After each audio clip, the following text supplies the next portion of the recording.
The story of Timothy Scott.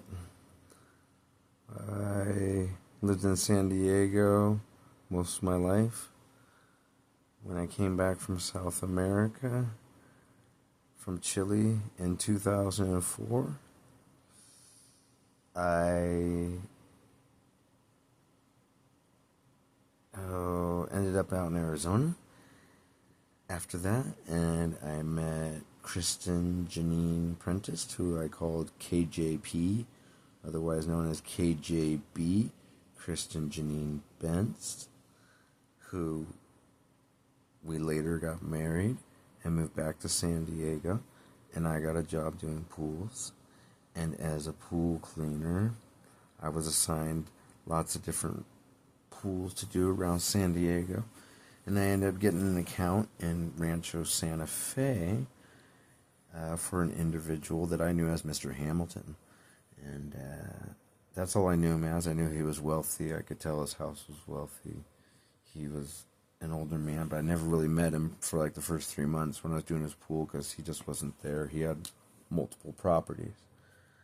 And then Kristen and I found out we were having a child, and we had decided upon a name, and I picked Timothy, and Kristen picked Scott, and obviously last name was McDermott, but it was Timothy Scott McDermott.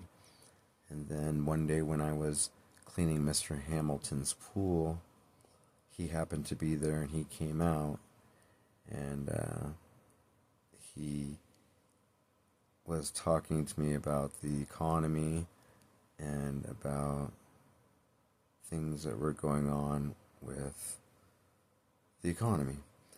I don't remember exactly everything we were talking about, but he handed me a business card, which I still have, but I'm not going to pull it out because it's probably got too much information on it. But he handed me a card to say, hey, we should get together sometime and I can teach you some things about the economy and whatnot and about money. And back then, libertarianism, which was kind of a new thing back in '08. Nobody really was talking about that, but it was getting more and more popular. So anyways, Mr. Hamilton was 80 years old, maybe. He handed me his business card, and on it said Timothy S. Hamilton. Hamilton, being that he is a descendant of Hamilton, the founding father. He was a direct descendant. That's why he still has the last name, Hamilton. He hands me the card, says Timothy S. Hamilton. And I look at the S and I say, oh, does the S mean Scott? Because, I just decided to name my kid Timothy.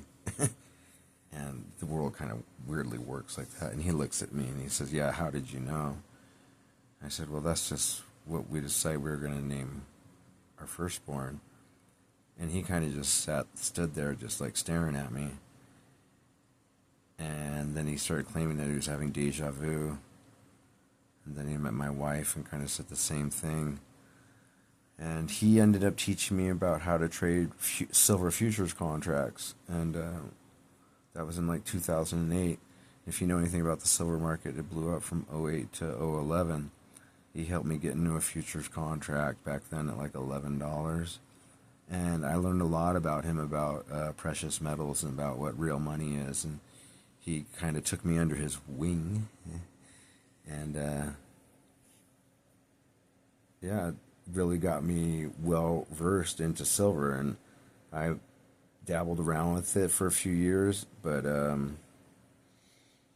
didn't do a whole lot for a long time. And then come 23, I started getting into the market again. I started investing in silver. And that's when silver was like $29, $30. And now we're sitting at 110. So whenever I say Timothy Scott, I'm saying something that means a lot.